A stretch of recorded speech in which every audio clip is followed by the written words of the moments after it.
भाजप समोर ठेवल्याची चर्चा रंगली आहे, पण आपलेही प्रयत्न सुरू आहेत याचा पुनरुच्चार करत त्यांनी शिंदेंच्या मनात धाकधूक निर्माण केली आहे. बघूया. एकमेकांवर दबाव आणण्यासाठी अशा बातम्या पेरल्या जातात. या गटावरून म्हणजे तुमच्याशी आमचं काय अडत नाही, पण एक सांगतो, कोणत्याही परिस्थितीमध्ये ते काय ते कोणते शिंदे गट, त्या शिंदे गटाचा महापौर वगैरे होत नाही.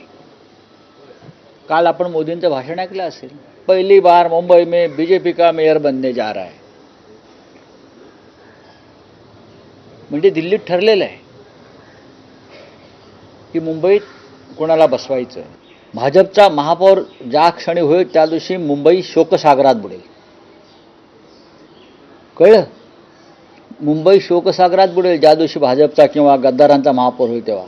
त्यांना काय वाटतंय? काय वाटतंय त्यांना?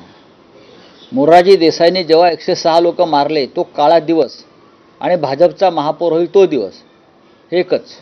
मी असं म्हटलं नाही का नाही होणार. मी कुठे असं म्हणालो का होणार? ते पर्याय बघू ना. तुम्ही कशाला चिंता करता? तुम्ही अजिबात बघू ना. किती दिवस तुम्ही गणित, तुमचे गणितात किती मार्क मिळाले होते 10वीला बघा जरा आधी आणि मग हे गणित करा. गणित बघू ना. आम्ही हे गणितावर चालत नाही. बऱ्याच गोष्टी असतात राजकारणात. काँग्रेसचे फुटत नाहीत. पुढे बोला. काँग्रेसचे फुटत नाहीत. आमच्या शिवसेनेचे तर प्रश्नच येत नाही. आता फोडाफोडीचा खेळ भाजप आणि शिंदे गटातच होणार. या दोन गटातच फोडाफोडी होणार आहे झाली तर. त्याच्यामुळे आता महाराष्ट्राच्या राजकारणामध्ये एक वेगळी मजा येणार आहे. संजय राऊतांच्या या बोलण्यावरती मुंबई भाजप अध्यक्ष अमित साटम यांनी राऊत अदखल पात्र आहेत असं म्हटलंय. महायुतीच्या इतर नेत्यांनी राऊतांच्या विधानांची खिल्ली उडवली आहे, तर शिवसेना खासदार नरेश म्हस्केंनी राऊतांना मानसोपचार तज्ज्ञाकडे जाण्याचा सल्ला दिलाय. 118 नगरसेवक महायुतीचे निवडून आलेले असल्यामुळे महायुतीच्या 118 पैकी एक नगरसेवक किंवा नगरसेविका या ठिकाणी महापौरपदी विराजमान होईल.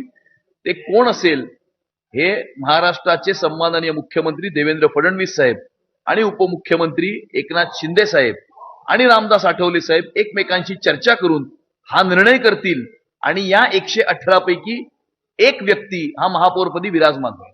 संजय राऊतांची अवस्था आत्याबाईला मिशा असत्या तर अशी अवस्था त्यांची झालेली आहे. एकीकडे बोलतात की आमची आणि देवेंद्रजींची चर्चा झालेली आहे. एकीकडे बोलतात मुंबईचा महापौर भाजपा झाला तर शोककळा या ठिकाणी पसरेल. ही दुटप्पी भूमिका नक्की काय आहे? त्याच्यामुळे संजय राऊतांची भूमिका ही नक्की काय हे तपासण्याकरता जो मानसोपचार तज्ज्ञ आहे त्यांची खऱ्या अर्थाने गरज लागणार आहे. आता संजय राऊत नक्की खयाली पुलाव पकवतायत की यामध्ये काही तथ्यही आहे? थोडीशी आकडेमोड करून पाहूया. मुंबई महापालिकेमध्ये महायुतीचे भाजपचे 89 अधिक शिवसेनेचे 29.